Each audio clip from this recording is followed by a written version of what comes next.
Hello everyone, welcome to my channel Chemistry Zone by Silky Agrawal. Today's topic is angle strain and torsional strain, which is taken from heterocyclic compound MSc second semester chemistry.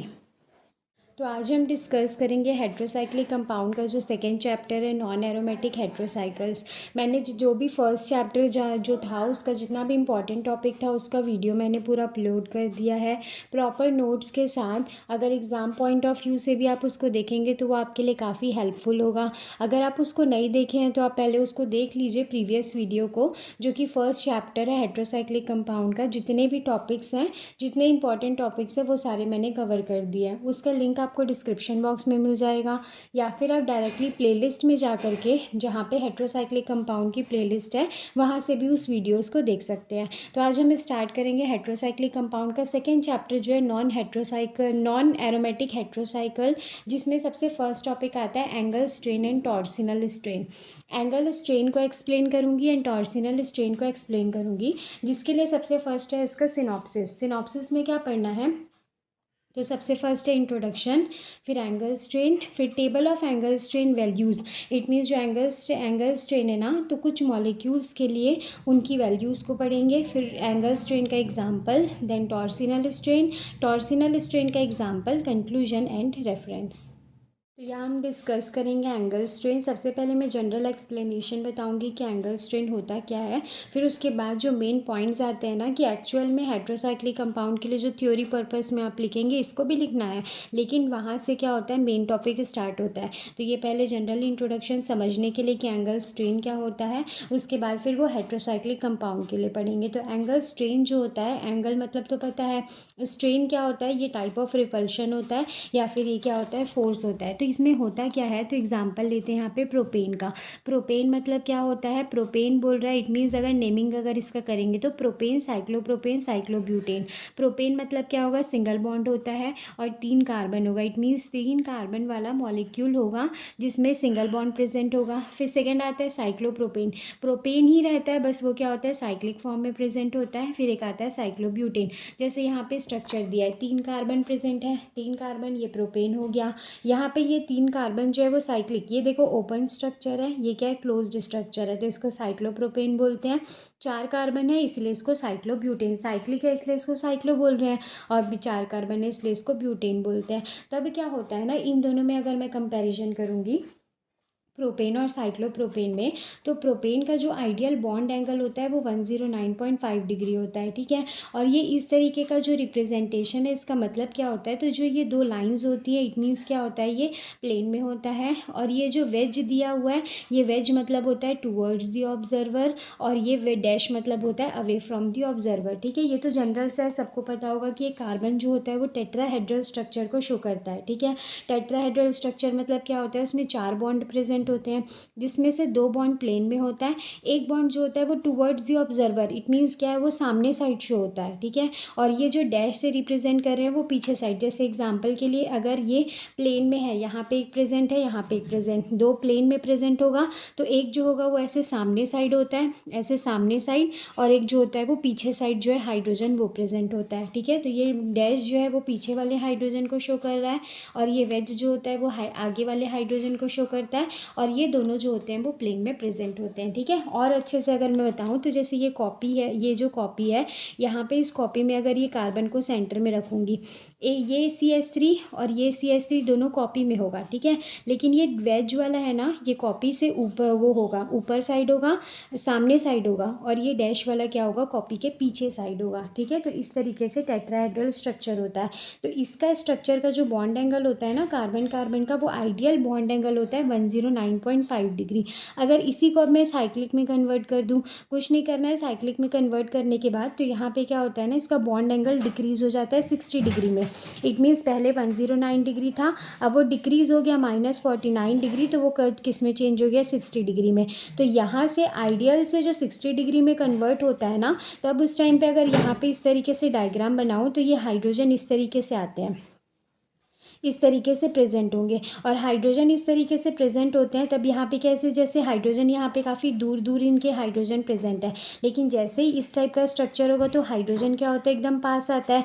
मतलब इसके electron cloud जो होते हैं वो एकदम आपस में पास आने लगते हैं। क्लाउड पास आने लगते हैं, इनके बीच में क्या होता है, रिपल्शन होता है। रिपल्शन एक टाइप का फोर्स होता है, उसी को ही बोलते हैं एंगल स्ट्रेन। किस वजह से हुआ, तो एंगल जब रेड्यूस हुआ, रेड्यूस होने के कारण जो हाइड्रोजन एटम्स जो थे वो एकदम पास पास आ गए। पास आने के कारण क्या हुआ, वहाँ पे एक फोर्स या तो रिपल्शन जिसको स्ट्रेन बोलते हैं वो जनरेट हुआ। तो एंगल से जो स्ट्रेन जनरेट हो रहा है उसी को एंगल स्ट्रेन बोलते हैं। और वो किसकी वजह से होता है, तो जब एंगल जो है वो रिड्यूस होता है, उसकी आइडियल वैल्यू से कम वैल्यू में वो आता है। ठीक है, सेम वैसे यहाँ पे ये दिया है साइक्लोब्यूटेन के लिए। नॉर्मल कितना होता है, आइडियल 109 डिग्री, लेकिन ये किस में आ गया, 90 डिग्री में। तो फिर से एंगल जो था वो रिड्यूस हुआ। एंगल रिड्यूस होगा, इलेक्ट्रॉन जो होंगे इलेक्ट्रॉन क्लाउड वो एकदम पास पास आ जाएंगे। पास पास आने के कारण उनमें रिपल्शन होगा, और रिपल्शन जो जनरेट हो रहा है उसी को ही बोलते हैं एंगल स्ट्रेन। ठीक है, फिर यहाँ पे वही चीज़ सेम थ्योरी में दिया हुआ है कि 4 वैलेंस होते हैं कार्बन के, वो एक ही प्लेन में नहीं होते हैं। जैसा कि मैंने बताया कि एक ही प्लेन में नहीं होते हैं, क्या होता है, वो रेगुलर टेट्राहेड्रॉन स्ट्रक्चर को शो करता है।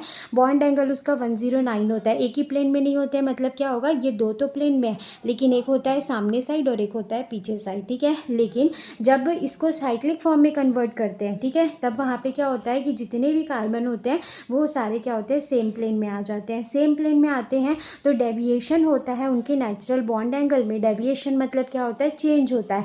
तो जैसे कि मैंने बताया 109.5 डिग्री था, अब यहाँ पे कितना हो गया, 60 डिग्री हो गया।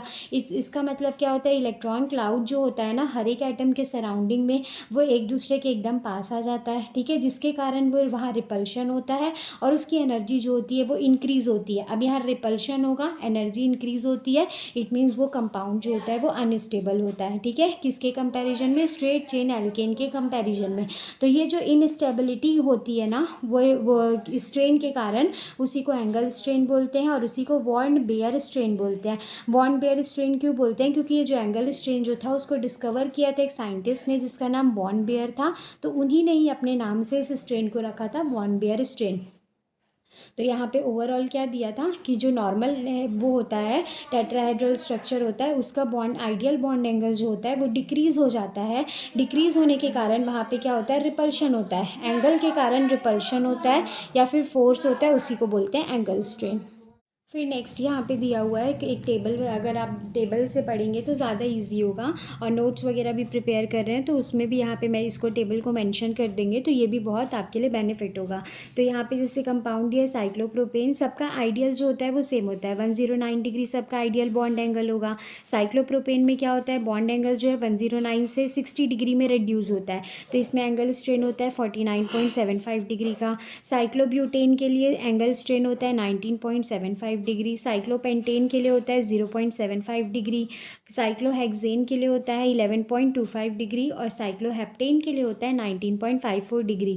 ठीक है, तो ये क्या होता है ना, एंगल स्ट्रेन होता है कि अगर ये नॉर्मल है, अगर propane, butane, pentane, hexane, heptane होता, ठीक है, एज इट इज़ होता, लेकिन उसमें साइक्लिक अगर कन्वर्ट करते हैं तो बॉन्ड एंगल क्या होता है, उसका रिड्यूस होता है। और बॉन्ड एंगल जैसे ही रिड्यूस होता है तो उसमें एक टाइप का फोर्स या फिर रिपल्शन जो है वो जनरेट होता है, उसी को बोलते हैं बॉन्ड एंगल स्ट्रेन। ठीक है, अब यहाँ पे मेन डेफिनेशन पढ़ते हैं, एंगल स्ट्रेन का डेफिनेशन क्या होता है। तो angle strain is the potential energy stored in a molecule due to the displacement of angle from their ideal value. ठीक है, इससे पहले ये समझना पोटेंशियल एनर्जी क्या होता है। तो हम 11-12 फिजिक्स में भी पढ़ते ही है, नॉर्मली दो तरीके का एनर्जी ही मेन पढ़ते हैं, एक होता है पोटेंशियल एनर्जी, एक होता है काइनेटिक एनर्जी। पोटेंशियल एनर्जी क्या होती है, जो कि बॉडी में स्टोर्ड एनर्जी होती है।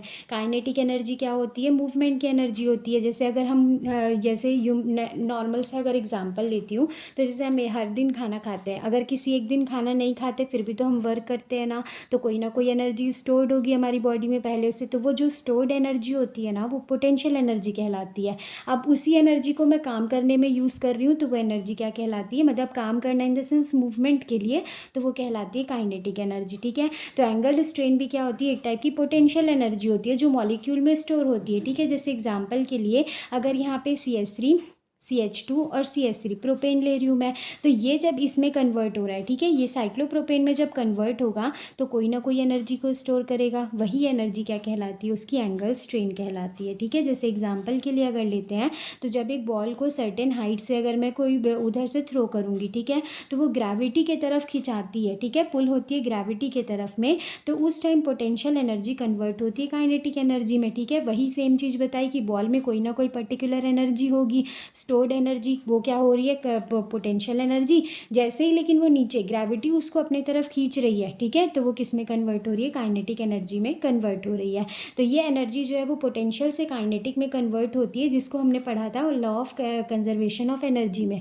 जो कि क्या बोलता है कि एनर्जी को ना ही हम क्रिएट कर सकते हैं ना ही हम डिस्ट्रॉय कर सकते हैं, सिर्फ उसके फॉर्म को एक फॉर्म से दूसरे फॉर्म में चेंज कर सकते हैं, ठीक है। तो एंगल स्ट्रेन क्या होता है, एक टाइप ऑफ पोटेंशियल एनर्जी होती है जो कि मॉलिक्यूल में स्टोर्ड होती है, और वो किसके कारण होती है, तो जो नॉर्मल आइडियल वैल्यू जो होता है ना उसके बॉन्ड एंगल का, वो रिड्यूस हो जाता है, चेंज हो जाता है, तो उस टाइम पे जो पोटेंशियल एनर्जी होती है उसी को बोलते हैं एंगल स्ट्रेन बोलते हैं, ठीक है। फिर उसके बाद नेक्स्ट यहाँ पे आइडियल वैल्यू एंगल वैल्यू दिया हुआ है। sp3 हाइब्रिडाइज्ड मॉलिक्यूल है तो उसका आइडियल बॉन्ड एंगल 109 डिग्री होता है, sp2 के लिए 120 डिग्री होता है, sp के लिए 180 डिग्री होता है। और अगर ऐसे देखा जाए तो स्ट्रेन जो होता है वो सबसे कम इसमें होगा, फिर इसमें होता है, फिर इसमें होता है, और इससे और भी ज़्यादा अगर बॉन्ड एंगल रिड्यूस होता है ना तो एंगल स्ट्रेन क्या होता है, इंक्रीज होते जाता है।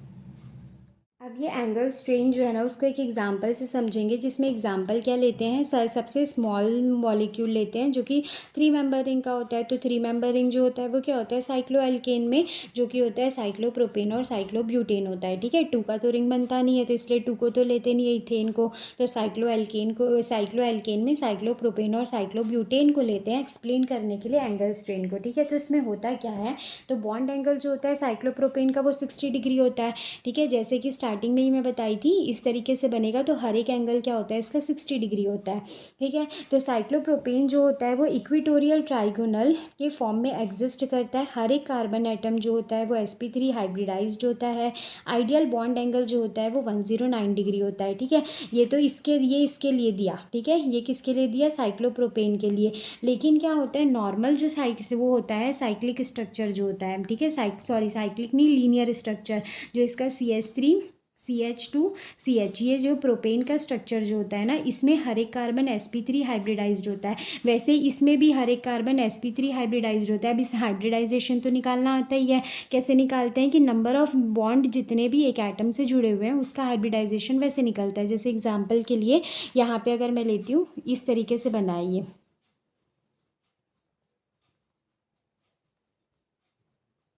नंबर ऑफ सिग्मा बॉन्ड को काउंट करते हैं, नंबर ऑफ सिग्मा बॉन्ड जितना होता है वही उसका हाइब्रिडाइजेशन। जैसे ये 1 2 3 4 है तो 4 के लिए क्या होता है, एक s ऑर्बिटल लेंगे, 3 क्या लेते हैं, p ऑर्बिटल। तो यहाँ पे क्या बोल रहा है कि साइक्लोप्रोपेन जो होता है वो इक्वेटोरियल ट्राइगोनल के फॉर्म में होता है। हर एक कार्बन एटम क्या होता है, sp3 हाइब्रिडाइज्ड होता है, ठीक है। और इसका आइडियल बॉन्ड एंगल जो होता है, आइडियल की बात हो रही है ना, स्ट्रेन वाली बात नहीं हो रही है, आइडियल कितना होता है, 109 डिग्री होता है, ठीक है। और अगर यही अगर ना सिग्मा बॉन्ड अगर 3 होता ना तो 3 के लिए याद रखिएगा, 3 के लिए sp2 होता है, 2 होता है तो उसके लिए sp हाइब्रिडाइजेशन। तो इस तरीके से हाइब्रिडाइजेशन को भी काउंट कर सकते हैं, ठीक है।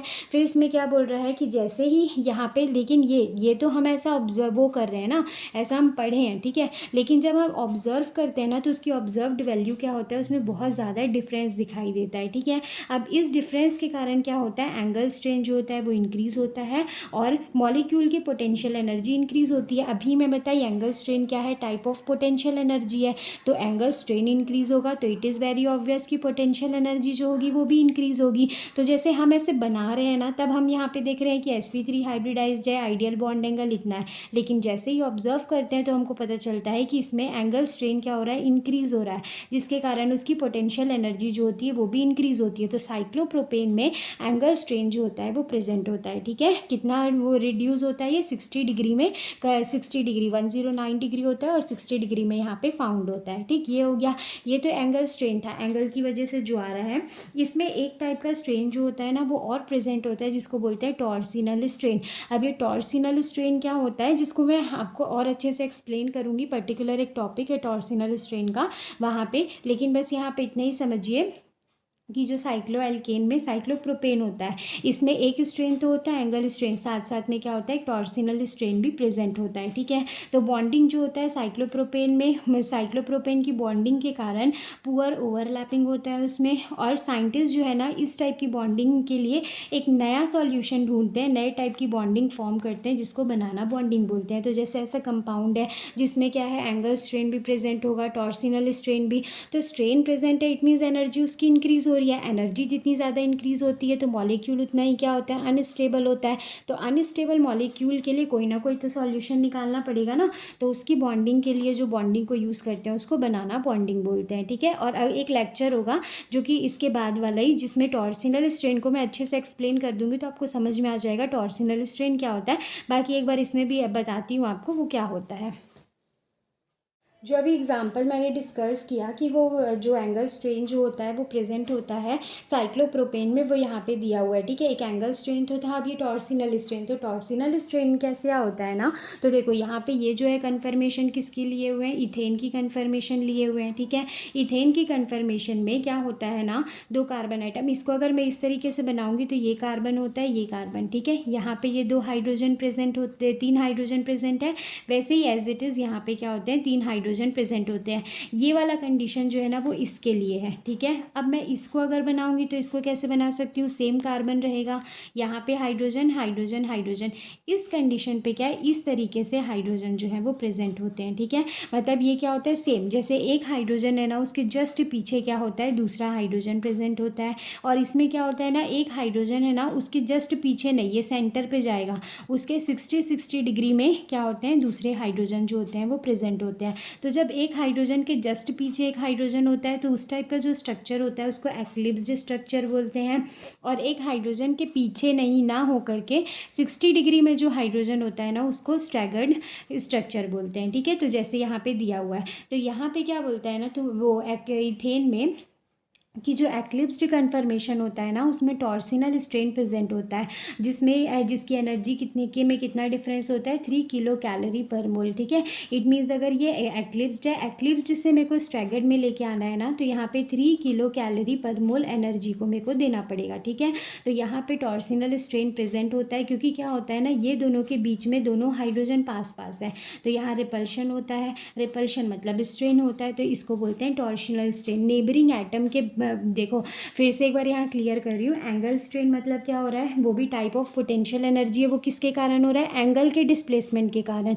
मतलब एंगल जो था वो रिड्यूस हो रहा है, उसके कारण स्ट्रेन हो रहा है, उसको एंगल स्ट्रेन बोल रहे हैं। लेकिन जब दो नेबरिंग एटम प्रेजेंट होते हैं ना, उनके रिपल्शन के कारण जो एंगल जो स्ट्रेन होता है ना उसको टॉर्सिनल स्ट्रेन बोलते हैं। ठीक है, नेबरिंग एटम के कारण में रिपल्शन जो हो रहा है उसके कारण स्ट्रेन होता है, उसको टॉर्सिनल स्ट्रेन बोलते हैं। तो क्या होता है ना, एक्लिप्स्ड कन्फर्मेशन में टॉर्सिनल स्ट्रेन प्रेजेंट होता है और स्टैगर्ड कन्फर्मेशन में टॉर्सिनल स्ट्रेन प्रेजेंट नहीं होता। डिफरेंस कितना होता है, 3 किलो कैलोरी पर मोल का डिफरेंस इसमें प्रेजेंट होता है। अब इसी को अगर मैं साइक्लोप्रोपेन में बताऊंगी, साइक्लोप्रोपेन का एग्जाम्पल पढ़ रहे थे, साइक्लोप्रोपेन में अगर बताती हूँ तो इस तरीके का स्ट्रक्चर था, इसी को मैं इस तरीके से बनाऊंगी वेजोइड से, क्योंकि साइक्लोप्रोपेन जो होता है, कार्बन जो होता है वो तो टेट्राहेड्रली वो एग्जिस्ट करता है। इस स्ट्रक्चर में बताती हूँ तो ये साइड व्यू से अगर देखेंगे, ठीक है, तब यहाँ पे दिखता है। अगर इसी को मैं ऐसे भी बना सकती हूँ, ठीक है, क्योंकि ये दोनों क्या हो रहा है, यहाँ पे ज्वाइन हो रहा है। इसको मैं न्यूमैन प्रोजेक्शन में बनाऊंगी तो कुछ इस तरीके से बनेगा। तो यहाँ पे क्या होता है ना, ये CS2 जो होता है वो ब्लॉक कर देता है, इट मीन्स यहाँ पे रोटेशन पॉसिबल नहीं होता। रोटेशन मतलब कि ना ये अब इधर घूम जैसे यहाँ पे ये है ना, इसको मैं 60 डिग्री में इधर पे कन्वर्ट कर सकती हूँ, लेकिन अगर ये दोनों को मैं फिक्स कर दूँ तो क्या रोटेशन पॉसिबल होगा, नहीं होगा। वैसे ही यहाँ पे CS2 क्या होता है ना, फिक्स होता है, जिसके कारण रोटेशन पॉसिबल नहीं होता। इट मीन्स साइक्लोप्रोपेन जो होता है वो एक्लिप्स्ड फॉर्म में क्या करता है, एग्जिस्ट करता है। एक्लिप्स्ड फॉर्म में एग्जिस्ट करता है, इसीलिए हाइड्रोजन एटम के बीच में रिपल्शन होता है, इसीलिए बोलते हैं कि यहाँ पे टॉर्सिनल स्ट्रेन जो होता है वो भी प्रेजेंट होता है। तो कहने का यहाँ पे ओवरऑल एग्जाम्पल से मतलब क्या था कि साइक्लोप्रोपेन में एंगल स्ट्रेन तो प्रेजेंट होता है, साथ साथ में वहाँ पे टॉर्सिनल स्ट्रेन भी प्रेजेंट होता है, इसीलिए साइक्लोप्रोपेन जो होता है वो अनस्टेबल होता है और वो क्या होता है, हाईली रिएक्टिव होता है। ठीक है, तो ये वाला जो लेक्चर था इसमें मैंने पूरा एंगल स्ट्रेन के बारे में बताया है। नेक्स्ट वाला जो आएगा ना उसमें टॉर्सिनल स्ट्रेन और जो कॉन्सिक्वेंसेज हैं एंगल स्ट्रेन के उसको एक्सप्लेन कर दूंगी। क्या था ना, वीडियो थोड़ा ज़्यादा बड़ा हो जा रहा था, इसीलिए मैंने सिर्फ इसमें एंगल स्ट्रेन को एक्सप्लेन किया, जिसमें सबसे पहले बताया कि एंगल स्ट्रेन होता क्या है, फिर उसका एक टेबल था, टेबल के बाद उसके बाद वहाँ पे एक एग्जाम्पल जिसको साइक्लोप्रोपेन से बताया, तो उसमें ये भी बताया कि एंगल स्ट्रेन तो होता है, साथ साथ में क्या होता है, टॉर्सिनल स्ट्रेन जो होता है वो भी प्रेजेंट होता है। तो मैं आपको यही सजेस्ट करूँगी कि अगर आप नोट्स भी अगर इसका प्रिपेयर कर रहे हैं तो आप सीक्वेंस वाइज कर सकते हैं। चैप्टर 1 आपको डिस्क्रिप्शन बॉक्स में उसका लिंक मिल जाएगा, नहीं तो आप प्लेलिस्ट में भी जा करके देख सकते हैं। तो नेक्स्ट टॉपिक जो आएगा वो आएगा टॉर्सिनल स्ट्रेन का। और अगर आप कोई चाहते हैं कि मैं कोई टॉपिक अपलोड कर दूँ तो आप उसको कमेंट बॉक्स में कमेंट कर सकते हैं, और अगर कि आपको PDF की रिक्वायरमेंट होगी तो आप मेरे मेल में भी मैसेज कर सकते हैं। Thank you.